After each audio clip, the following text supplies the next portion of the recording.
quero começar esse conteúdo te chamando para refletir sobre uma coisa muito especial aqui. Você já parou para pensar, quando você tiver mais passado que futuro, qual a vida você vai querer ter construído para você mesmo? Quando você tiver mais passado que futuro, o que você vai desejar ter feito? Já se perguntou sobre isso? Muitas pessoas passam uma vida, ou pelo menos boa parte da vida, presos em descobrir o seu propósito, a sua missão. Gente, eu vejo isso frequentemente nos meus atendimentos. Eu quero descobrir o meu propósito de vida, quero entender qual a minha missão de vida, né? E o que eu sempre digo é, de nada adianta você ter um propósito ou uma missão se você está desconectado de você mesmo. Inclusive, você só consegue, de fato, acessar a sua missão, seu propósito de vida, quando você se conecta com a sua verdadeira essência. Quando você se conecta com você mesmo. Então, assim, esse é o ponto de partida para que a sua vida faça sentido. Então, esse resgate de você mesmo é ponto-chave, tá? Nesse contexto todo que eu vou trazer aqui hoje para vocês. Gente, eu falo sobre isso, sobre esse resgate, com muita propriedade, né? Eu falo disso com muita segurança, porque eu passei por isso, né? Eu fui uma criança que sempre sonhou em ter uma família. E eu nem imaginava, lá no alto dos meus 8, 9 anos de idade, eu nem imaginava o que estava guardado para mim lá na frente. Como esse sonho de ter a minha família poderia ser a fase assim mais próxima do fundo do poço para mim, sabe? Então, desde sempre eu sonhava em casar e ter filhos, mas ao longo do início da minha vida adulta, né, eu acabei me sintonizando fortemente no modo trabalho. Trabalho, resultado. E eu era aquela workaholic, né? Eu era aquela mulher imparável e acabei me tornando aquela mulher guerreira que dá conta de tudo, que faz e acontece, que tem que mostrar o seu valor e tudo mais, né? Então, gente, eu funcionei desse jeito por muitos anos, por uns 15 anos, nesse modo trabalho, resultado. Nesse meio tempo eu me casei e iniciei essa jornada em busca de construir a minha família. E foi aí que eu comecei a afundar no fundo desse poço. Eu não imaginava, nesse momento que eu decidi ser mãe, que eu iria me deparar, que eu estava prestes a me deparar com as dores mais profundas que eu poderia sentir. Então, quando eu falo de resgatar a sua essência, para que você entenda a sua missão e o seu propósito, é disso que eu estou falando. Nesse momento de me sintonizar demais no trabalho e depois esse momento de extrema dor que eu passei, eu vou compartilhar com vocês, eu me desconectei de mim. Eu acabei me perdendo da minha essência, sabe? Então, eu me casei em 2013, março de 2013, e logo em seguida já iniciamos essa jornada em busca da maternidade, que sempre foi o meu sonho, como eu já disse para vocês. E aí, então, aconteceu a primeira situação bem desafiadora para mim, que foi quando eu perdi o meu primeiro bebê. E ali foi um choque, porque aquele bebê tão desejado, tão esperado, né, não conseguiu chegar até nós, de fato, né, para compor a nossa família. Mas eu não desisti, tá? Confesso para vocês que foi muito difícil. Como eu disse, eu estava tão sintonizada naquele modo de faço tudo, dou conta de tudo, a super mulher, né? Super profissional e tudo. Gente, mesmo diante de uma dor tão profunda como a perda de um filho, eu não me permitia chorar, eu não me permitia me mostrar vulnerável para as pessoas, sabe? Então, eu literalmente vesti uma armadura de mulher forte e fui em frente. Inclusive, gente, foram 3 anos, já vou compartilhar assim, mais detalhes para vocês, mas de uma forma resumida, que foram 3 anos de muita luta, sofrimento e tudo mais nesse caminho, nessa jornada da maternidade, sabe? Mas foram os 3 anos que eu mais colhi frutos profissionalmente. E só lá na frente eu fui entender onde eu estava depositando a minha energia, entende? Racionalmente eu queria ser mãe, mas inconscientemente eu tinha um bloqueio enorme com a maternidade. Eu tinha muito medo de que a maternidade fosse me desviar do meu sucesso profissional, fosse abalar os meus resultados profissionais.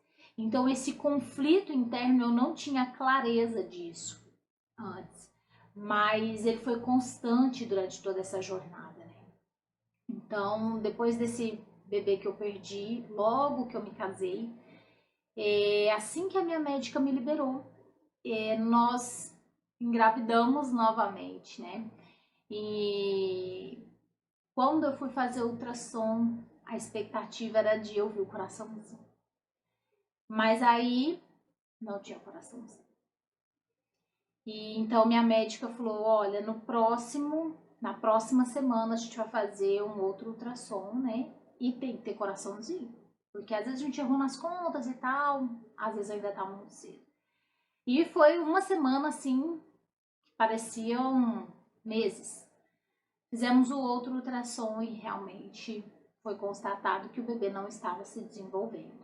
Então já era o segundo bebê que eu perdi em menos de dois anos, né? Menos de um ano, na verdade.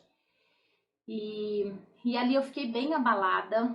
Dessa vez eu me abalei muito, mas ainda assim eu não me permitia receber um afago das pessoas, uma palavra de conforto, nada. Porque eu me fechei tanto e eu mostrava tanto que eu era forte, que nada estava acontecendo, nada ia me abalar, que as pessoas nem conseguiam tocar no assunto comigo, sabe? Foi uma forma inconsciente que eu encontrei de me manter firme e forte, tá? Mas enfim, foi bem complicado esse segundo bebê, porque eu quis esperar descer naturalmente, mas não desceu tudo e eu tive que fazer a curetagem mesmo assim, então foi bem complexo. Foram 2 meses assim, bem desgastantes emocionalmente. Mas depois de passado, né, essa turbulência, mais essa turbulência, esperei alguns meses e voltamos a tentar novamente. Nesse meio tempo, a minha médica solicitou milhões de exames e então eu descobri uma trombofilia, né? Um tipo de trombose que dá quando a mulher engravida, porque os hormônios da gestação favorecem, né? Propiciam a coagulação do sangue. Mais ou menos isso, tá? De uma forma bem resumida. E aí, então, identificando isso, já sabíamos que quando eu engravidasse novamente, eu teria que tomar uma injeção por dia, todos os dias, durante os 9 meses de gestação, que era um anticoagulante, então, né? Beleza. E aí, passados alguns meses, engravidei novamente do meu terceiro bebê. E aí eu só pensava o seguinte: tenho que ouvir o coraçãozinho e tem que estar no lugar certo, porque o primeiro estava na trompa, tá? E agora eu já sei o que eu tenho que fazer, tenho que tomar esse anticoagulante, né? E aí, quando eu engravidei, já entrei com a medicação e até esperar, né, umas semanas ali para poder fazer ultrassom, foi uma angústia enorme.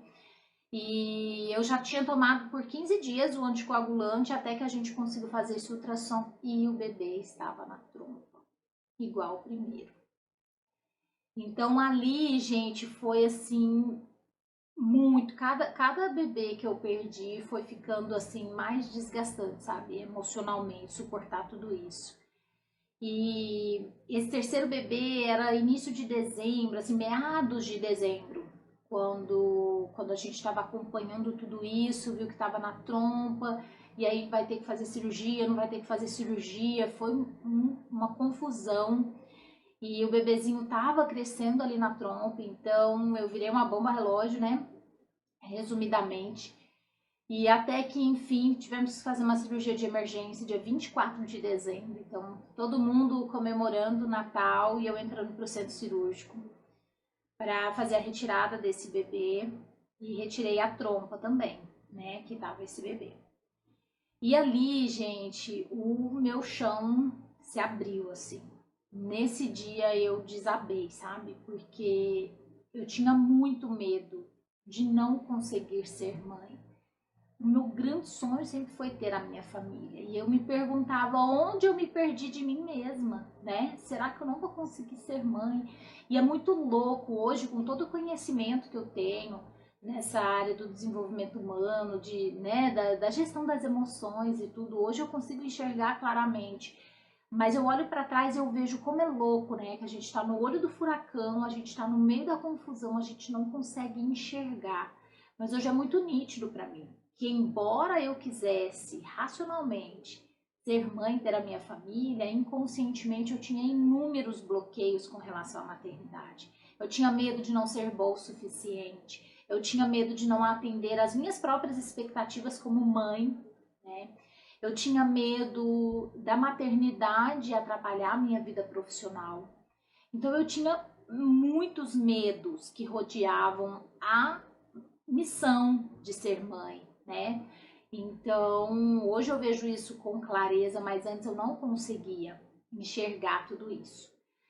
Mas enfim, essa cirurgia foi tipo uma cesariana, né? Não foi por vídeo, foi uma cirurgia aberta, então eu tive que ficar 6 meses sem poder engravidar e toda a recuperação dessa cirurgia e tudo. E nisso tudo, gente, passaram quase 3 anos de tentativas e perdas, né? Até que estava Sara com uma trombose, apenas uma trompa, querendo ainda ser mãe. Mas eu pensava, Deus há de prover um fruto no meu ventre, se essa for a minha missão de verdade, né? E assim que a minha médica me liberou, eu consegui engravidar da Cecília, que hoje tem 7 anos e meio, né? E foi uma gestação tranquila, com todos os cuidados e tudo, mas consegui levar essa gestação adiante, mas como sempre tem que ter muita emoção, né? A Cecília veio prematura, ela estava prevista para 10 de março e ela nasceu 28 de janeiro. Gente, pensa, não tinha nem uma roupinha lavada da menina. E aí a minha bolsa estourou, deixa eu ligar essa luz aqui que tá escura. Aí a minha bolsa estourou. E lá vai a Sara, né, para fazer os exames e ver se já ia nascer, se não ia nascer. Enfim, nasceu a Cecília no dia que eu entrei na 34ª semana. Então ela ficou uma semana, ficou 8 dias na UTI, né, logo que ela nasceu. E ali foi um outro choque de realidade para mim, porque tudo que eu mais queria depois de todo aquele desafio, né, de todo aquele sofrimento, de toda aquela angústia, de todas aquelas perdas. Tudo que eu mais queria era ganhar meu bebê e ir embora para minha casa com a minha filha. E eu tive que deixar a minha filha e vir para casa sozinha. Óbvio que eu não vim para casa de verdade, né, gente? Porque eu não fiz resguardo, né? Porque os primeiros 8 dias de vida dela, ficava eu e meu marido sentado na cadeirinha lá da Santa Casa, esperando os horários de entrar para visita ou para dar mamar, e assim foi. Então é por Deus que a minha cirurgia cicatrizou bem, porque eu fiquei esses 8 dias sentada lá, andando naqueles corredores do hospital o tempo todo, não conseguia ficar em casa sabendo que ela estava lá. um negócio muito louco, assim. Foi acho que a pior dor, pior do que a perda dos 3 bebês, foi o dia que eu tive que vir embora para casa e deixar ela lá no hospital. Acho que esse foi o pior dia da minha vida, assim, sabe? Eu me lembro perfeitamente, eu sentada na cadeira, assim, já na saída do hospital, com toda aquela tralha que a gente fica quando interna, né? De cobertor, travesseiro e tal, a bolsa. E o meu marido foi lá pagar algumas coisas lá do hospital. E quando ele voltou, gente, eu tava chorando tanto, que eu não conseguia falar. E ele começou a entrar em desespero, porque ele achou que no tempo que ele foi lá, alguém veio me falar alguma coisa dela, né? Que tinha acontecido alguma coisa ruim com ela lá na UTI, enfim. Mas era simplesmente, não simplesmente, né? Mas era a sensação de estar indo embora, deixando ela para trás, sabe? Acho que esse foi o pior momento, assim, da minha vida. Mas enfim, quando conseguimos trazer a Cecília para casa, nossa, aí foi pura alegria e eu virei aquela leoa, né? Vocês fazem uma ideia, depois que eu perdi 3 bebês, aí chega a Cecília prematura, toda aquela angústia. Quando ela tava em casa, gente, surreal, assim, mas até ela ter 1 ano, 1 ano e meio mais ou menos, ninguém deu banho nela, só eu.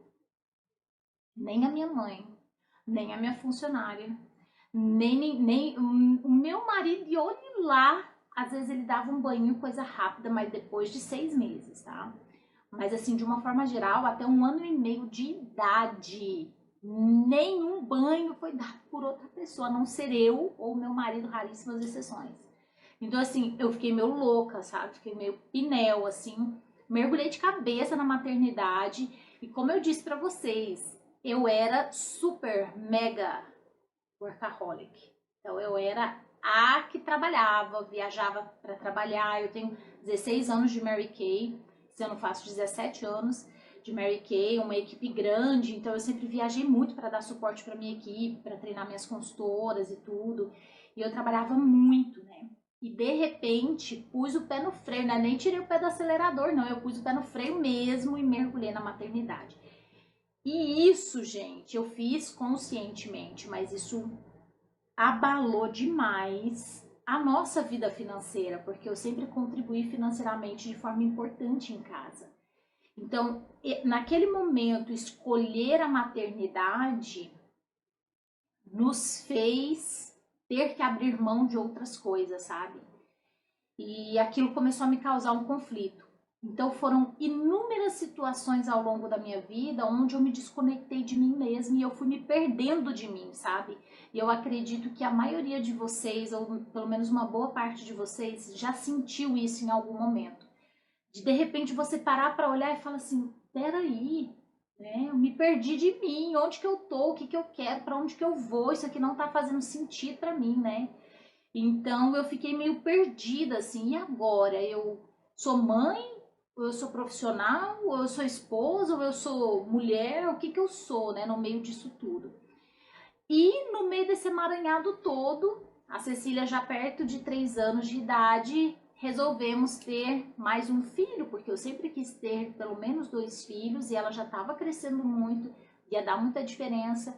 Resolvemos ter o segundo filho, chegou a pandemia e a gente falou, vamos ou ficamos, né? Vamos com pandemia mesmo. E foi quando eu engravidei do Isaac.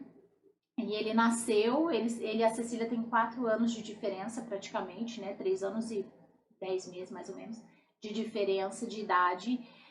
E a chegada do Isaac foi um outro capítulo dessa história, porque como eu já tinha um pouco mais de maturidade, né, como mãe, já tinha um pouco de experiência já na maternidade, e eu sabia a reviravolta que um bebê recém-nascido faz na vida da gente, né, o primeiro ano de vida bem desafiador. Nesse momento eu falei, agora eu preciso me reencontrar, né? Então, o Isaac nasceu em dezembro de 2020. Em janeiro de 2021, eu iniciei a minha formação como analista corporal. Eu fiz a formação na escola, o Corpo Explica. Fiquei 6 meses estudando, então os primeiros 6 meses de vida do Isaac era Isaac e estudo, Isaac e estudo. E ali muito além de ter uma nova profissão e tudo, ali eu me encontrei comigo, entende? Eu consegui me resgatar e eu consegui entender muitas escolhas que eu fiz ao longo da vida de forma inconsciente. Eu consegui enxergar alguns traumas, algumas situações muito dolorosas que eu vivi ao longo da vida e como isso ainda impactava a minha vida. Consegui resolver isso, sabe? Então, assim, foi uma girada de chave incrível que me permitiu, né, ser quem eu sou hoje, me permitiu amadurecer emocionalmente. E eu falo que toda essa minha jornada, com toda essa desconexão de mim mesma e depois uma reconexão, um reencontro comigo, sabe? Resgatando a minha essência mesmo, me fez ser a mãe que eu sou hoje, né? Então, hoje olhando para trás, eu consigo enxergar que se eu tivesse tido os meus 2 filhos na vida que eu levava antes, uma vida intensa profissionalmente, eu tenho certeza que eu não seria a mãe presente que eu sou hoje, a mãe paciente que eu sou hoje. Eu não seria para o meu marido a esposa que eu sou hoje, porque eu já me sentia sobrecarregada antes, emocionalmente. Se eu continuasse levando a vida que eu levava com mais 2 filhos, eu estaria tão sobrecarregada que eu não sei se o meu casamento suportaria tudo isso, entende? Então, assim, é muito importante quando eu falo de gestão das emoções para construir uma vida extraordinária, é nesse sentido de você se resgatar de você mesmo, sabe? Se reencontrar com você mesmo. E em cima disso tudo, eu desenvolvi o método RSE, que é o método resgate a sua essência. Então, hoje, como terapeuta e como uma pessoa que passou por esse processo de transformação e de reencontro, eu consigo ajudar tantas pessoas através desse resgate, né? E é sobre isso que eu vou compartilhar um pouco aqui com vocês, que é um método que tem 4 pilares e que tem como fundamento, que tem como objetivo principal te ajudar a construir uma vida extraordinária e te guiar no sentido de que você faça a sua vida ter sentido para você. Quantas pessoas vivem uma vida sem sentido? Vivem uma vida vazia, vivem uma vida por viver. Então, como é gostoso, como é gratificante quando você faz a sua vida ter sentido para você. Então, eu vou apresentar agora para vocês os 4 pilares do método RSE. E o primeiro pilar é curar as suas feridas emocionais.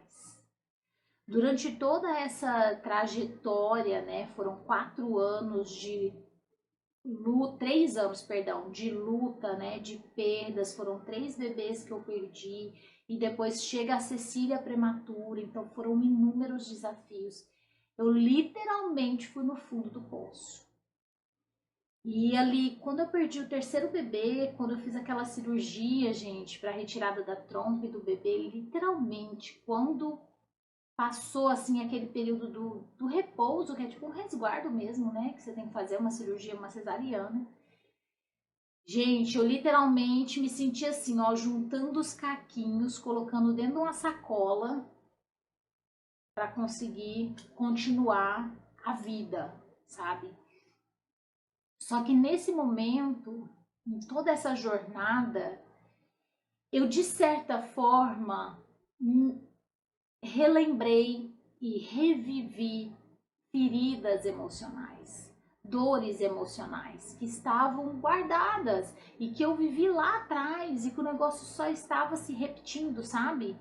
Então, quando eu falo de curar suas feridas e traumas emocionais, é exatamente acessar a raiz dos seus problemas que você vive hoje. Porque muitos dos seus problemas que você vive hoje, eles não começaram hoje.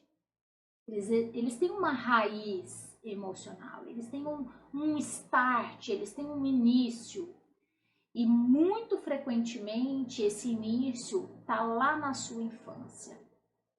com traumas emocionais, com feridas emocionais, com situações dolorosas que você viveu naquela época, que o seu inconsciente registrou. Ai, Sara, mas eu não lembro de muita coisa da minha infância. Inclusive, gente, um sinal muito importante de que você teve uma infância marcada por traumas é quando você não lembra de absolutamente nada. Por que isso, Sara? Por que eu não consigo lembrar de nada até os meus 5 anos de idade, por exemplo? Ou porque eu não lembro racionalmente, eu não lembro de nada muito ruim? Porque o nosso inconsciente, gente, ele busca pela felicidade. Se a gente ficasse o tempo todo lembrando das coisas ruins que a gente viveu, a gente não viveria hoje. Concordam comigo? A gente já entraria em depressão há muito tempo atrás, né? Então, esses arquivos danificados, esses arquivos de trauma, de marcas emocionais, eles ficam guardados num lugar muito escondidinho do nosso inconsciente, sabe? Só que, por mais que a gente não se lembre dessas coisas aqui no nosso dia a dia, em situações mais impulsivas, instintivas, repentinas, ou até mesmo na hora de tomar uma decisão, no impulso assim, esses arquivos danificados é que determinam como você vai agir ou reagir a determinada situação. Porque quem toma essas decisões rápidas e instintivas é o nosso cérebro reptiliano, que é o nosso cérebro mais primitivo, sabe? Ele é muito veloz e ele armazena o inconsciente. O inconsciente está ali, no cérebro reptiliano. Então, quando você tem que agir ou reagir de forma mais instintiva, esse cérebro reptiliano vai puxar um arquivo ali do seu inconsciente para dizer como você vai agir ou reagir. E se o seu inconsciente está cheio de arquivos danificados, ou seja, arquivos de dor, de traumas emocionais, você vai ter ações e reações que racionalmente você não quer ter. Sabe aquela coisa de eu sei o que eu preciso fazer, mas na hora que eu vejo eu já estou fazendo diferente? Por quê? Eu sei o que eu preciso fazer, é o seu córtex cerebral que sabe. É o racional que sabe. Mas na hora que eu vejo eu já fiz diferente, quem determina isso é o seu cérebro reptiliano, com arquivos do seu inconsciente. Então, curar as suas feridas emocionais faz com que você elimine esses gatilhos de dor, de trauma, para que você possa ter uma vida mais leve. Um exemplo claro de marcas emocionais de trauma interferindo na sua vida adulta hoje, por exemplo, é quando você olha uma pessoa tendo a ação e reação de uma criança. Tipo assim, parece uma criança dando birra, ou parece uma criança emburrada, ou parece uma menina mimada, entende? Com certeza, quem está determinando essas ações e reações é o cérebro reptiliano dessa pessoa com base nos arquivos do inconsciente dela. Entendem? Então, racionalmente, a pessoa é madura, nossa, uma pessoa muito bem resolvida. Mas na hora do vamos ver, ela tem ações e reações infantis, ou ações e reações de muita dor, de muita fúria, entende? Por quê? Por conta desses arquivos de dor, né? Por conta dessas feridas emocionais. E aí eu te pergunto, como foi a sua infância? O que você lembra de sentir quando você era criança? Você sentia culpa? Você sentia medo? Você sentia insegurança? Você sentia raiva? Você sentia solidão? Quais memórias de emoções e sensações você traz da sua infância? Quais memórias de dor você traz? Gente, a culpa, por exemplo, vou pegar um exemplo aqui da culpa. É tão frequente isso nos meus atendimentos, a pessoa traz até hoje uma sensação de culpa, como se ela tivesse feito algo de errado. E aí você vai olhar, vai puxar, né, a linha da vida dela dentro da TRG, a gente faz essa limpeza do inconsciente, né? Essa reestruturação do inconsciente, e a gente acessa todos esses arquivos danificados, sabe? E quando a gente vai trabalhando, a gente identifica ali muita insegurança, muita desproteção. E tudo que essa criança queria era proteção, carinho, provimento, segurança, tá? E a criança, gente, ela aprende por generalização, ela generaliza tudo, tá? E ela se coloca no centro de tudo também. Então, quando o ambiente é muito favorável, propício, bom, e hoje talvez você consiga proporcionar isso para os seus filhos de alguma forma, vocês vão observar que as crianças, suas crianças, se você tem um ambiente saudável em casa, eles acham que tudo é para eles, não é? Você chega com uma sacola de mercado, o que você trouxe para mim? Né? Trouxe um presente para mim, não é presente para você, não, é para outra pessoa. Então, tudo eles se colocam no centro, como se a vida girasse em torno deles, né? E isso num ambiente saudável. E num ambiente que não é saudável, num ambiente tóxico, num ambiente pesado emocionalmente, a criança também se coloca no centro. Só que ela se coloca no centro da situação, carregando esse peso da culpa. Então, quando a criança não tem a atenção, a proteção, o carinho, o cuidado dos pais como ela gostaria de ter, ela não acha que o pai é ruim ou a mãe é malvada ou a mãe abandonou ela. A criança, ela não tem essa autonomia, esse discernimento de colocar a responsabilidade nos pais que não estão cuidando dela direito. Sabe o que a criança faz? Ela começa a olhar para dentro de si e tenta buscar o que ela fez de errado para não merecer o amor dos pais. É muito pesado isso, né, gente? Se alguém que está assistindo aqui se conectou com isso que eu falei, se identificou, viveu isso, coloca aqui se faz sentido.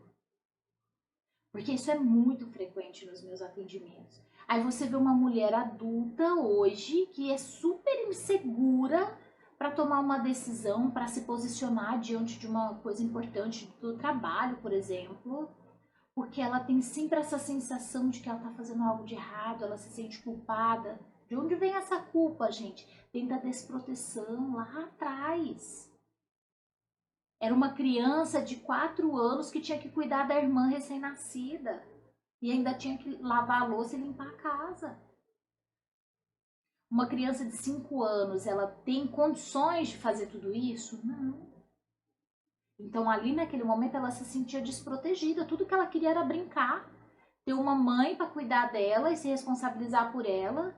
E ela se vê livre para brincar. Ela era criança, mas ela podia fazer isso? Não. Então, o que ela fazia? Automaticamente, eu venho para o centro e tento encontrar em mim o motivo pelo qual eu não posso ser criança. O que eu fiz de errado que eu não posso ser criança? Entendem? É muito profundo isso, gente. Isso impacta diretamente a sua vida adulta. Outro ponto, né, com relação a essas feridas emocionais, marcas emocionais, ambiente com muita briga, por exemplo. Os pais que brigavam muito e tudo. Às vezes a criança vai em defesa, na maioria das vezes, vai em defesa da mãe por conta de um pai agressor, um pai violento, um pai alcoólatra, enfim.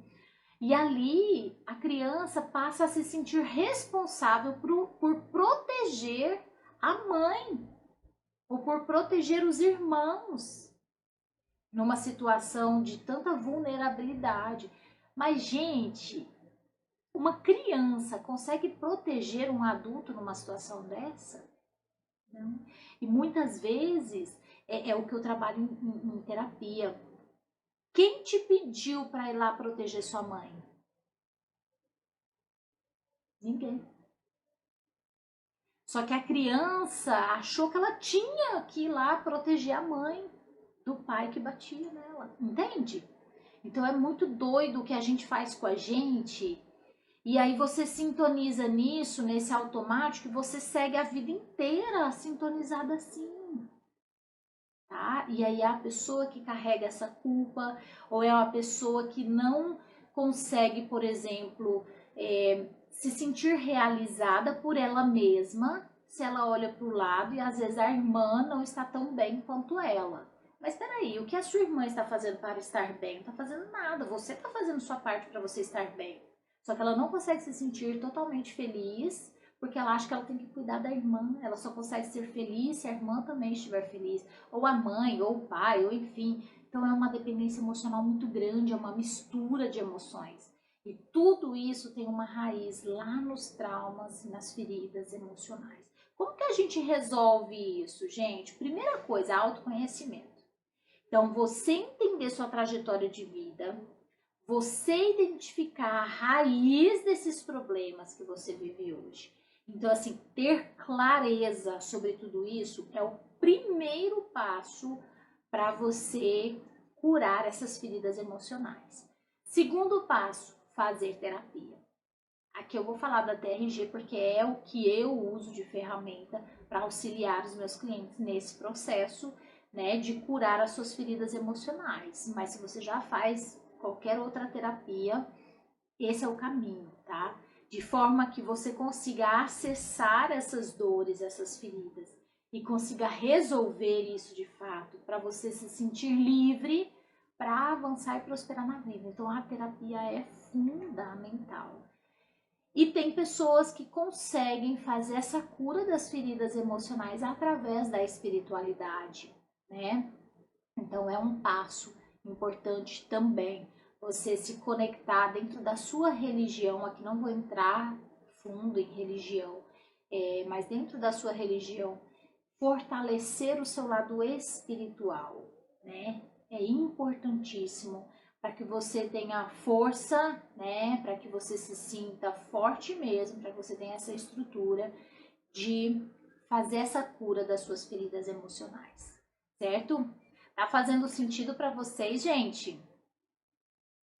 Agora nós vamos para o segundo pilar do método RSE, que é quebrar as correntes da dependência emocional. Olha como é um passo a passo, né? Se você faz a cura das suas feridas emocionais, automaticamente você começa a se livrar da dependência emocional. E, gente, a dependência emocional vai muito além do que muita gente conhece sobre dependência emocional. Não é só aquela situação de você se sentir muito preso na pessoa e não consegue, por exemplo, terminar um relacionamento ou não consegue fazer algo sem a pessoa estar junto. Não, a dependência emocional ela vai muito além disso. Inclusive, eu tenho um vídeo no YouTube falando sobre os perfis dependentes. Quem quiser depois pode me mandar um direct que eu mando o link para ficar mais fácil para vocês acessarem, mas tá lá no YouTube, livre acesso para qualquer pessoa poder assistir, tá? Mas nós temos 5 perfis dependentes. Nós temos o perfil bonzinho, o coitadinho, o cuidador, o campeão e o culpado.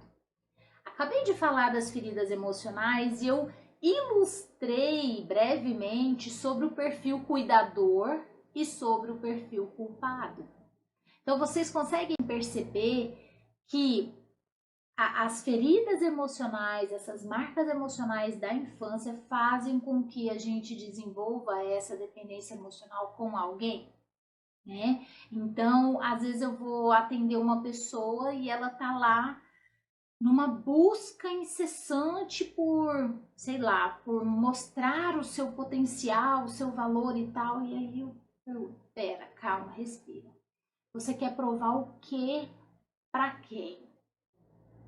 Gente, às vezes a pessoa tá num automático de fazer acontecer e nananã, ela não sabe nem por quê. Eu era essa pessoa que não me permitia me mostrar frágil, vulnerável, que me cobrava uma perfeição acima da média, porque eu tinha que provar para minha mãe que eu dava conta. Chupa essa manga, como se diz, né? Só que eu só fui ter noção disso depois de passar por muitas coisas. que eu fui entender o que eu fazia comigo, por exemplo, na época da faculdade. Como eu me crucificava, sabe? Como eu não me permitia ser leve. Eu não saía, eu não fazia nada na faculdade porque eu tinha que estudar, porque eu tinha que tirar nota boa, porque eu tinha que fazer por merecer. Eu me sentia em dívida com a minha mãe, tá? E eu tenho certeza que alguém aqui vai se identificar com isso, porque essa semana, você vê o tanto que é frequente, essa semana mesmo eu atendi uma pessoa que trouxe esse sentimento de dívida com relação à mãe, tá? Isso é muito frequente, sabe quando? Sabe em que ambiente? Em ambientes de mães guerreiras, tipo a minha mãe, que criou eu e meu irmão sozinha. Então era a realidade dela. Meu pai saiu de casa, eu tinha 3 anos de idade, meu irmão tinha 4, e minha mãe estava com 2 crianças e tinha que criar a gente sozinha. Meu pai nunca comprou uma escova de dente para mim e pro meu irmão. Sempre a minha mãe, tudo a minha mãe. Então eu cresci vendo o peso que eu e o meu irmão éramos na vida dela. A minha mãe falava isso pra gente de forma alguma, mas a gente percebia que era difícil para ela trabalhar, ganhar dinheiro, educar a gente, a responsabilidade de cuidar da gente sozinho e proporcionar uma vida boa pra gente. Então a criança percebe o ambiente, tá? E assim, ao longo da minha infância toda, eu fui me moldando assim. E eu trouxe esse sentimento de dívida. Então, eu achava que eu tinha que provar para minha mãe que eu dava conta, eu tinha que mostrar para ela que valeu a pena, entendeu? O sacrifício dela lá atrás. Olha que doido, gente. Eu já conversei com a minha mãe, conversas francas fazem parte da terapia também. Eu já conversei inúmeras coisas difíceis com ela, né? As conversas difíceis que a gente tem que ter. E ela fala, meu Deus, mas eu nunca falei isso. Eu falei, mãe, mas eu sei que você nunca falou, mas eu percebi, eu achava que era assim. E foi assim que eu me posicionei, entende? Então é assim que um perfil dependente se instala na vida da pessoa, tá? Eu era totalmente dependente emocionalmente da minha mãe. Mas não era uma dependência de, eu só faço o que a minha mãe me mandar. Não.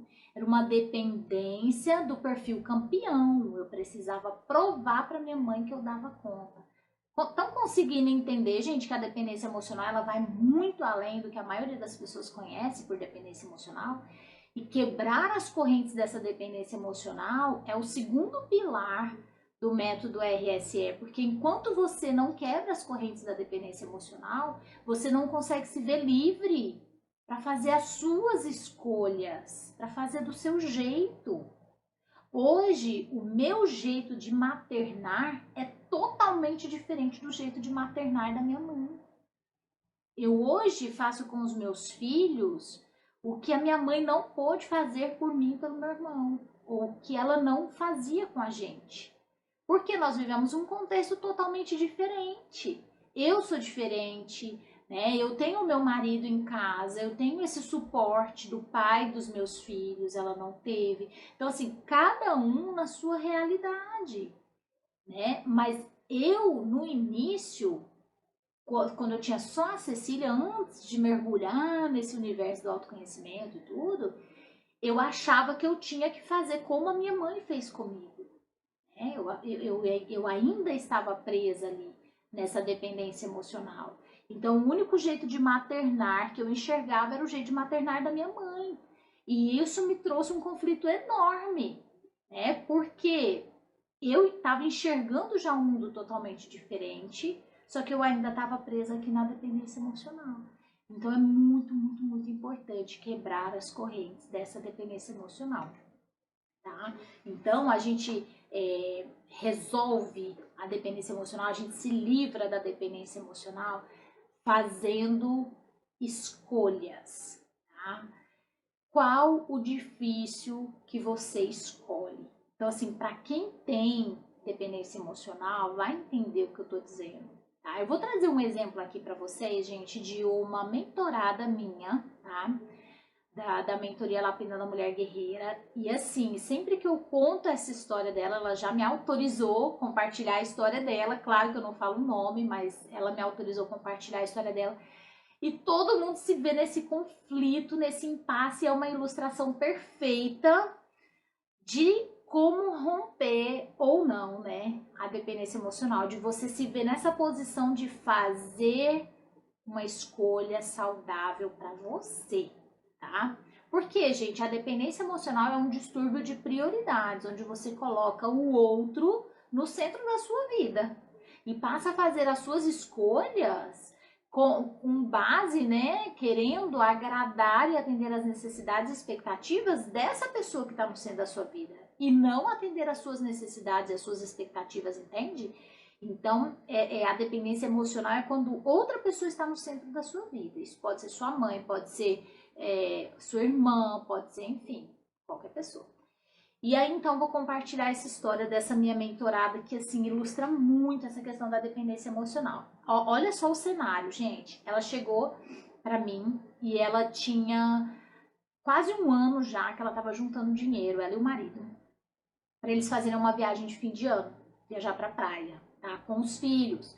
Um dos filhos já entrando assim no auge da adolescência, tipo assim, daqui um ano ou dois já nem ia querer viajar mais com a família, só queria programa com os amigos, então ela tava nesse limite já desse filho mais velho. E a caçulinha nunca tinham viajado juntos, porque tinha 5 anos que ela não viajava com a família toda de férias, né? E aí ficaram o ano todo juntando dinheiro para viajar. E um mês antes, mais ou menos, deles viajarem, né? Já tava com tudo encaminhado da casa para alugar lá o apartamento que eles alugaram na praia, tudo encaminhado para viagem. Um mês antes, a irmã da minha cliente bateu o carro. E era o carro que ela usava para trabalhar, era o meio de trabalho dela. Divorciada, com filho, e bateu esse carro. E aí, quanto ficou o conserto do carro dela, gente? Quem chuta? Ficou 10 mil reais. O dinheiro que a minha mentorada tinha economizado para fazer a viagem com a família dela, tá? E aí ela se viu nesse impasse. A vida inteira ela ajudou essa irmã. Essa irmã era a dodói da família, a mãe achava que todo mundo tinha que ajudar essa irmã e assim a vida fluía, né? E ali naquele momento ela se viu nesse impasse. E agora? Eu vou viajar? Ou eu empresto meu dinheiro, empresto não, dou meu dinheiro para minha irmã arrumar o carro dela, porque tudo que emprestava nunca voltava. Então era dado mesmo, ela já sabia que era dado. E aí é a hora que a gente tem que escolher o difícil. Aí foi o que eu falei pra ela, eu nunca falo pra pessoa, faz isso ou faz aquilo. A pessoa escolhe o que ela se sente confortável de escolher. Então eu só trago clareza. Eu falo, qual difícil você escolhe? Você escolhe o difícil de olhar para sua família, para os seus filhos, para o seu marido e falar que por mais um ano vocês não vão viajar, porque você vai pegar o dinheiro que vocês juntaram e vai dar para a tia deles. Ou você prefere o difícil de virar para sua irmã e falar assim: irmã, dessa vez eu não vou te ajudar. Porque eu até tenho dinheiro, mas eu já tenho um compromisso com a minha família com esse dinheiro. E correr o risco da sua mãe olhar torto para você, te julgar, te criticar, da sua irmã te criticar também. Enfim, qual difícil você escolhe? Gente, ela demorou quase uma semana para decidir. Mas aí ela escolheu o difícil de correr o risco da irmã ficar chateada, da mãe ficar chateada, julgá-la e tudo mais, e foi viajar com a família, tá? E querem saber o desfecho dessa história? A irmã conseguiu levantar a grana, vendeu não sei o que ela tinha lá, levantou um pouco do dinheiro, o restante ela combinou e parcelou lá para a pessoa arrumar o carro dela, resolveu o problema. A mãe dela ficou chateada na época, brigou com ela e falou mil e uma coisas na cabeça dela, mas depois passou e ela foi viajar com a família dela. Gente, esse é um exemplo claro de quebrar as correntes da dependência emocional. Porque em outro momento, ela não teria nem pensado. Ela teria pego o dinheiro todinho e dado para a irmã. Vocês entendem como funciona isso? Tá? Então, é nesse sentido de se colocar como prioridade na sua vida, né? E da sua família. Outra coisa que eu falei para ela, que ajudou ela a ter clareza, eu falei: quem precisa mais de você? Os seus filhos ou a sua irmã? Ela nem pensou na hora de responder isso. Meus filhos, claro. Então, por que você vai tirar dos seus filhos para dar para sua irmã, que não é a primeira nem a segunda vez que você vai ajudar, entendeu? Aí outro desfecho disso tudo, né? Nunca mais a irmã pediu coisa para ela. Que a irmã já entendeu que ela colocou um limite na relação delas. Irmã, eu te amo, tô aqui para te apoiar, mas eu não vou passar a mão na sua cabeça, eu não vou abrir mão da minha vida, dos meus sonhos, da minha família, para cuidar de você, não é minha responsabilidade, entende? Então ela conseguiu colocar esse limite na relação dela com a irmã. Isso é libertador, gente, é libertador. Só quem vive confinado, preso, carregando o peso de uma dependência emocional sabe como é libertador esse tipo de coisa, né? E aí, como que você resolve essa dependência emocional, então? Tendo clareza de tudo isso, né? O meu papel como terapeuta é trazer essa clareza. E aí você consegue fazer essa escolha de forma mais consciente, tá? E se colocar no centro da sua vida. Isso é essencial. Eu sempre falo assim, ó, é difícil falar não para alguém? É, mas lembra sempre que o não para o outro é um sim para você. Então, se você fala não para o outro e automaticamente faz algo para você, você se preenche com esse não. Porque para quem tem dificuldade de falar não para o outro, é realmente difícil você negar algo para alguém. Você tira do seu, você tira da sua boca para dar comida para o outro. Você tira o foco dos seus sonhos para você realizar algo para alguém, entende? Você é legal fazer isso? Você pode fazer isso? Pode, só que você dá conta de fazer isso uma vez, duas vezes, três vezes. Você dá conta de viver 50 anos da sua vida fazendo tudo para os outros, sem fazer para você? Entende? Então é nesse sentido, tá? E quem tá dentro do casulo da dependência emocional traz a culpa também de não estar fazendo algo pelo outro. E é a hora que eu gosto de fazer uma analogia com a máscara de oxigênio quando a gente vai voar, né? Se você vai viajar de avião, eles sempre falam, né? Olha, se a cabine despressurizar, algo acontecer aqui, máscaras de oxigênio cairão sobre a sua cabeça. Coloque primeiro a sua e depois ajude quem estiver perto de você. Gente, é um princípio básico de sobrevivência. Então, se colocar no centro da sua vida não é um ato de egoísmo, é um ato de sobrevivência. Porque se você fica ajudando todo mundo, fazendo tudo para todo mundo, sem fazer para você, vai te faltar oxigênio.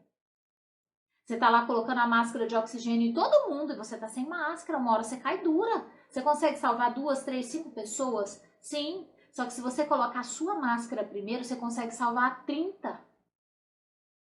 Vocês entenderam? Então, se colocar no centro da sua vida não é um ato de egoísmo, é um ato de sobrevivência. Tá? E automaticamente, quando você quebra as correntes da dependência emocional, você aumenta a sua permissão. Tá? Sua permissão para ser diferente, sua permissão para ser maior do que os seus pais no sentido financeiro ou intelectual ou qualquer coisa que seja, sabe? Você se permite fazer o que você gosta, né? Você se permite ser magra e ter um corpo lindo. Tem gente que tá acima do peso, tem dificuldade aí para emagrecer, mas eu não tô falando de estar 2, 3 quilos acima do peso. Toda mulher tá 2, 3 quilos acima do peso, né? Tô falando da obesidade mesmo, tá, gente? Então, tem gente que faz uso do excesso de peso para se proteger, né? Ou para suportar carregar um peso, entende? Enfim, então Quebrar as correntes da dependência emocional automaticamente vai te ajudar a aumentar a sua permissão de ter uma vida leve, próspera e feliz, ok? Então, primeiro pilar do método RSE é cura das feridas emocionais. Segundo pilar, quebrar as correntes da dependência emocional. Terceiro pilar do método RSE, construir relacionamentos saudáveis. E a gente faz isso através do autoconhecimento. Primeira pessoa que você tem que construir relacionamento saudável é com você mesmo. Então, se entender, se conhecer, saber como você funciona, através da análise corporal, por exemplo, é uma ferramenta incrível que te traz uma clareza gigantesca de como você funciona, sabe? E de como você vai ajustar a sua vida, seus ambientes, as suas relações, de forma que você vai se colocar num ambiente saudável, numa relação saudável, e você vai se respeitar. A partir do momento que você se conhece e se respeita e cria esse relacionamento saudável com você mesmo, você automaticamente tem todas as ferramentas nas mãos para criar relacionamentos saudáveis com os outros também, entendendo e respeitando a forma de funcionar do outro, né? Qual é um dos grandes problemas nos relacionamentos? Porque a gente funciona de um jeito, automaticamente a gente acha que o outro funciona daquele jeito e a gente quer que a pessoa seja daquele jeito ali, que a gente acha que tem que ser. Mas peraí, cada um funciona de um jeito. Cada um enxerga o mundo com um óculos diferente, tá?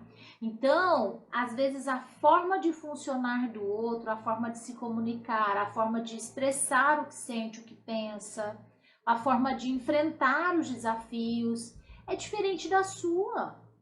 Mas não é certo ou é errado, é diferente. Então, gente, construir relacionamento saudável vem muito nesse sentido de entender e respeitar a si mesmo e entender e respeitar o outro, inclusive no sentido de alinhar e ajustar a sua comunicação, tá? Eu falei sobre a análise corporal e aqui entrando um pouquinho nesse assunto, né? Eu vou dar um exemplo de um conflito de relacionamento gigantesco e frequente demais nos relacionamentos, né? Os homens mais racionais e as mulheres mais emoção ali, né? Então imaginem um marido rígido esquizoide ou esquizoide psicopata com uma mulher oral, gente. Uma mulher oral rígida, com a intensidade lá nas alturas, emoção à flor da pele. Essa mulher quer falar, ela quer se conectar e tudo. E o marido não. O marido é mais frio, aparentemente mais frio. Porque ele é mais racional, ele é mais estrategista, ou ele não gosta tanto de contato físico, ou ele tem um raciocínio lógico acima da média, ele pensa muito, ele tem uma mente pensante, né? E você tá falando um negócio, você dá uma volta assim pra você chegar aqui. Ele se perde no meio do caminho. Então, olha um ajuste simples de convivência desse casal, por exemplo. Você alinhar com o marido, que você tem essa necessidade de falar e que quando você fala, você precisa que ele olhe no seu olho e se conecte com você, tá? Então você já mostrou para ele as suas necessidades e alguns ajustes que ele precisa fazer, e aí você vai se ajustar também. O que você falaria em 5 minutos, você vai falar em 30 segundos. E você alinha isso com ele. Olha, amor, sei que você não tem muita paciência de ficar me ouvindo, então eu vou encurtar a história, vou falar rápido. Só que quando eu estiver falando, eu preciso que você olhe no meu olho, eu preciso que você esteja conectado comigo. Eu juro que eu vou ser rápida.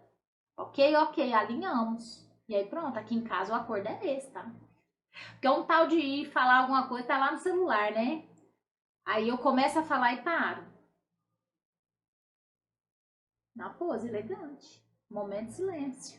Aí ele larga o celular e olha pra mim. Porque a gente já fez esse alinhamento. E aí eu sei que a hora que ele olha pra mim, eu tenho 30 segundos pra falar. Que eu preciso. Porque se eu der muita volta, ele já desconectou de mim, ele já tá fazendo outra coisa, ele não tem paciência, tá? E muitos homens funcionam assim também, vocês estão se identificando aí? Então, gente, é um ajuste simples na convivência de vocês. E aí essa mulher vai se sentir amparada e acolhida por esse homem que está olhando no olho dela enquanto ela está falando, ok? E o homem vai resolver o problema logo, porque ao invés dele ficar ouvindo a mulher falar lá 10 minutos, 30 segundos, 1 minuto, ela já deu o recado, ok, resolvemos, amor, beleza, pronto, ele volta a fazer o que ele estava fazendo, né? Então, são coisas simples que causam um desgaste enorme na convivência, tá? Então, é muito sobre entender e respeitar a si mesmo e aos outros também. E agora, então, vamos para o quarto pilar do método RSE, que é amar o que você faz. E esse amar o que você faz, gente, ele é com relação ao trabalho, mas também com relação às coisas corriqueiras do dia a dia, sabe? Se a gente pensa no trabalho, quem trabalha aí, CLT, né? Passa 1/3 do dia, ou mesmo quem empreende. Eu acho que quem empreende, se brincar, passa mais tempo ainda, né? 1/3 do dia trabalhando. Se você trabalha 8 horas por dia, é 1/3 do seu dia trabalhando. Como que você vai trabalhar num negócio que você não gosta, gente? Não faz sentido algum, né? E aí eu volto no terceiro pilar, que é se conhecer. A partir do momento que você se conhece de verdade, você conhece e reconhece as suas habilidades e ao mesmo tempo você entende as suas limitações. Você sabe onde você até conseguiria fazer algo, mas isso te demandaria um gasto energético e emocional muito grande, né? Então, qual é o caminho mais fácil? Você explorar o que você já tem de habilidades naturais, né? Então, encaixar o seu trabalho dentro disso vai fazer com que a sua vida seja muito mais leve e que você sinta muito mais prazer naquilo que você faz, tá? E mesmo nas coisas cotidianas, né, no dia a dia, por exemplo, tem coisas muito burocráticas que a gente tem que fazer e que às vezes é um pé no saco, porque a gente sente que a gente está perdendo tempo fazendo aquilo. Por exemplo, o trânsito. Quem mora em cidade grande, gente, perde muito tempo no trânsito.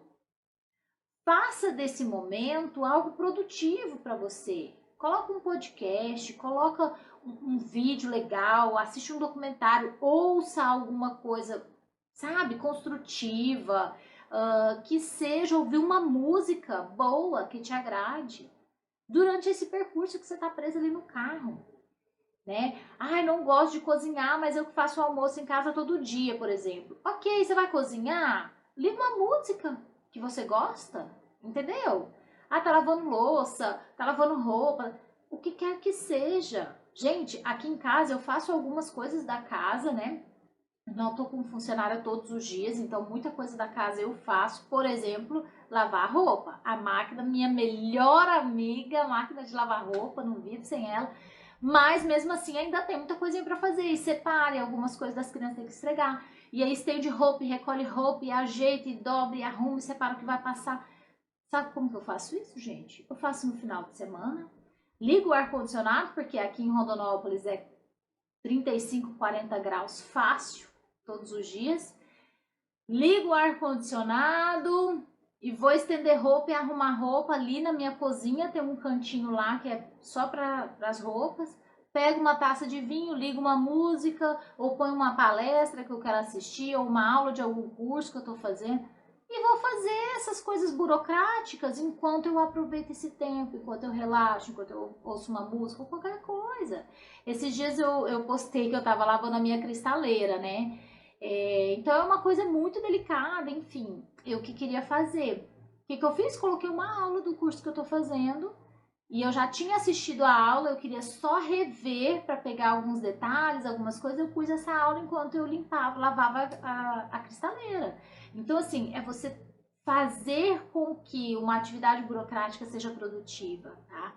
E com relação ao trabalho, é você fazer de fato com amor aquilo que você faz e encontrar um trabalho que te preencha, né? e que você consiga explorar as suas habilidades naturais, né? E não algo que venha contra você.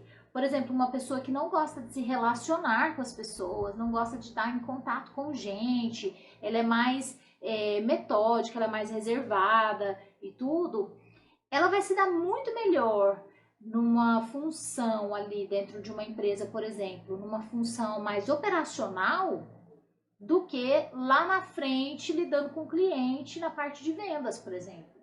Entende? Então, às vezes é só um ajuste no seu posto de trabalho e você já se sente muito mais leve, aquilo já fica muito mais prazeroso para você, tá? Então, é nesse sentido, tá? Porque pequenos ajustes causam grandes mudanças quando você se conhece, certinho? E aí você sai de uma pessoa que só tá vendo o tempo passar, né? Você sai de coadjuvante para protagonista da sua vida e faz tudo acontecer. Porque a sua vida passa a ter sentido para você, né? E eu quero encerrar essa live de hoje, né? Trazendo uma frase para vocês que me marcou muito e que ilustra a importância, né? De olhar pra gente, de curar as nossas feridas, de resgatar a nossa essência, sabe? Para que a gente possa se relacionar melhor com os outros. Que a gente possa se relacionar melhor com a gente mesmo, em primeiro lugar, e depois para que a gente possa se relacionar melhor com os outros, tá? E essa frase diz assim: as pessoas esquecerão o que você disse. As pessoas esquecerão o que você fez, mas elas nunca esquecerão como você as fez sentir. Forte, né? Muito forte. Isso faz a gente refletir sobre como nós nos sentimos diante das ações de outras pessoas ou fala de outras pessoas. E como nós temos o poder de impactar outras vidas através de nós, né, do nosso posicionamento, da nossa forma de lidar com a vida, com as coisas, enfim. Tá? E é isso, gente, que eu preparei para o nosso encontro de hoje.